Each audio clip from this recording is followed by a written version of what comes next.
So I ordered something off of Amazon Japan that really caught my eye. Let's check it out.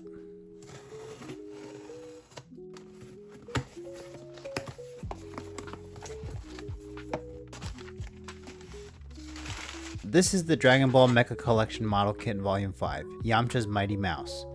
There are 7 total model kits from this line from 2017, but this was the only one I could pick up off of Amazon. Link in the description if you want to go check it out. One thing that I read in reviews is that this was not only unpainted, but really small. And it's tiny. But it looked fun to put together and paint, so I'm just going to go for it. First, I had to give it a bath. According to a couple of YouTube videos I saw, this helps remove the oils on the plastic and would eliminate the need for priming the entire kit. How that worked out? Nah. Anyway, time to put this kit together. First the car.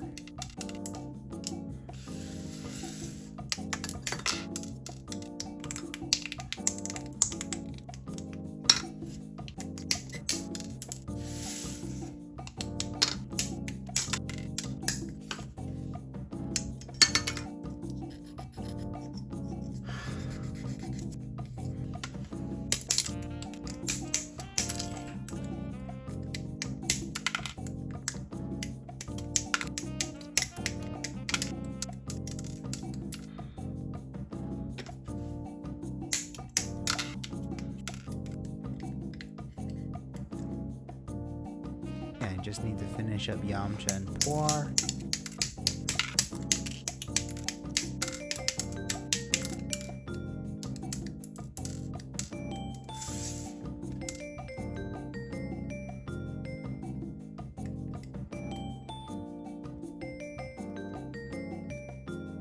And done. And then I had to take it apart again to paint. So I started off by painting all the silver parts silver.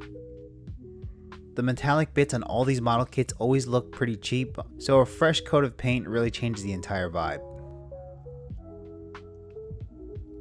Next I applied about 3 coats of gunmetal on the undergrille and the underbody of the car. You'll never see this underbody, but the gunmetal color is absolutely amazing on it.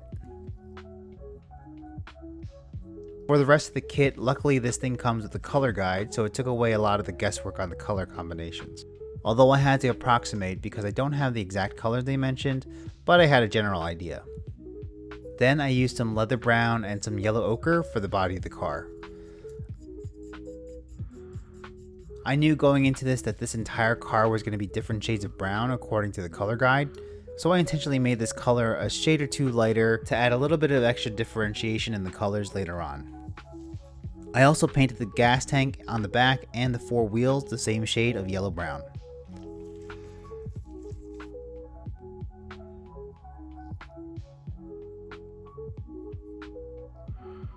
Next up, I painted the other body section and the seats with a mix of flat brown and yellow ochre. I think the seats were supposed to be a lighter shade of brown, but I made them darker to add some extra contrast.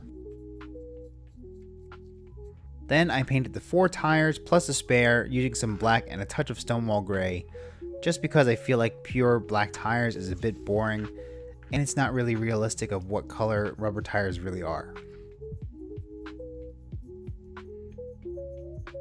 And with that, the big parts of the car are done for now and it's time to go miniature.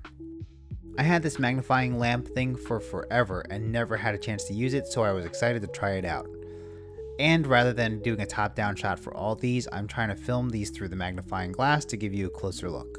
Starting with the skin sections, I used a 50-50 mix of flat flesh and basic skin tone, along with some flow improver to help decrease any brush strokes and to maintain the level of detail in these super small parts, especially in the mouth, around the eyes, and his fingers. I had to apply about 4 coats to get it to be opaque enough, but luckily I was still able to maintain all of the details. Then I painted his hair black using some black. For the bangs, since it was attached to his face, I painted it through the magnifying glass, but since the back of his hair was removable, I painted that on the side. Next, I painted on his goggles using a mix of stonewall gray and black. I also painted on his eyebrows off screen earlier because my face was pretty much up against the magnifying glass to do it. Moving on to his clothing, I started with this orange scarf and pants, using a mix of clear orange, yellow ochre, and deep yellow. Again, using some flow improver to help maintain the detail, especially in the scarf area.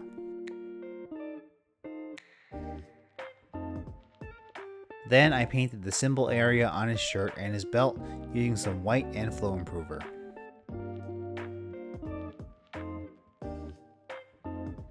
Then painting the rest of his shirt, I used a mix of flat green and deep yellow. And to finish it up, I used some dark vermilion at the edges of his shirt and attempted to draw along the outside of the circle on his shirt. His wristbands were next using an 85-15 mix of white and purple. And Yamcha is done for now, and it was time to paint some of the other accessories for the car. I started off by painting Puar's car seat black.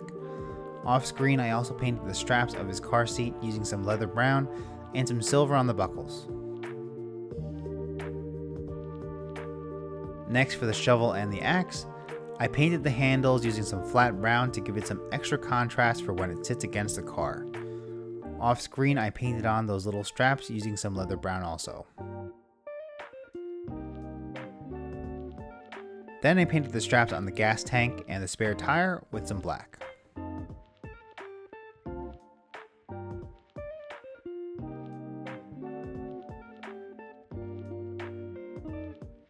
Lastly, to finish up the accessories, I painted on some silver on the area of the car to give it a little extra texture and contrast in color.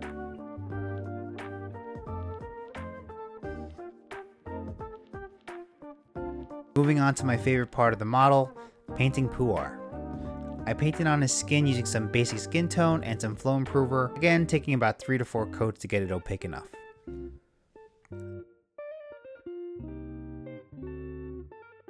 Then for his fur, I used a mix of flat blue, azure, and white.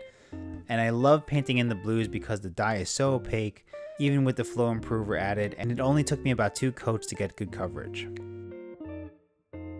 Next, I painted in his goggles using the same mix of black and stonewall gray as Yamcha's.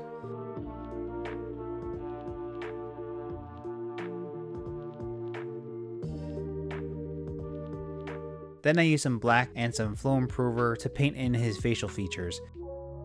And while it looks a little messed up here, I fix it off screen to make it look perfect. And that was it for painting. Next, I put on a clear coat on almost the entire model kit for a couple of reasons. First, the capillary action on panel liners work best on a glossy surface, and because this kit is so small, I wanted to make sure I hit every nook and cranny possible. And second, because I didn't prime the kit and the way the flow improver works with my paint, the entire paint job is incredibly fragile, so cleaning up the panel liner may potentially mess up the paint just by rubbing the Q-tip on there, so it's better to be safe than sorry. Speaking of panel liners, once the clear coat dried, I used some dark brown panel liner on basically all of the brown of the car, using a dry Q-tip to absorb any excess I applied.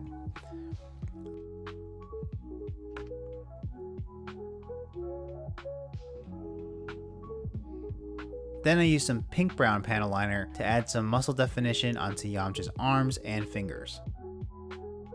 I also added some under Puar's chin and arms for some extra contrast.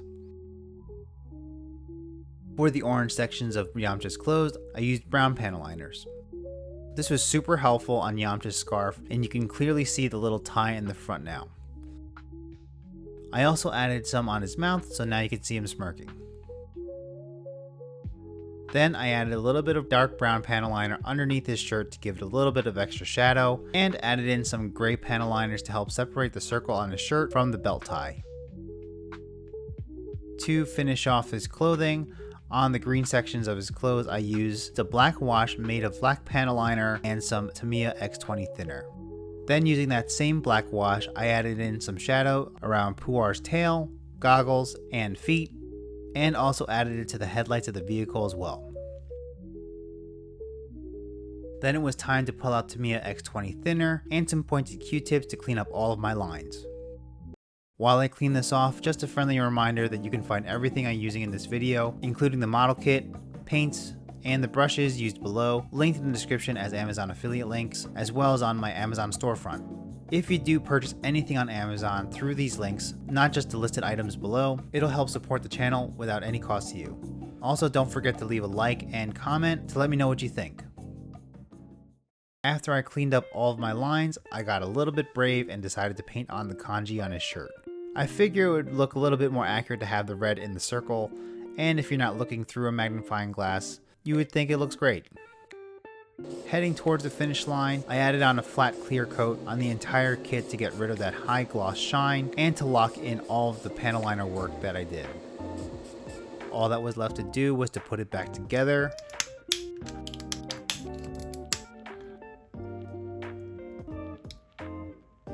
And apply this slick decal on the back. And I'm done. What a challenge. I definitely used some new techniques and some new gear on this, and I'm really happy about how it turned out.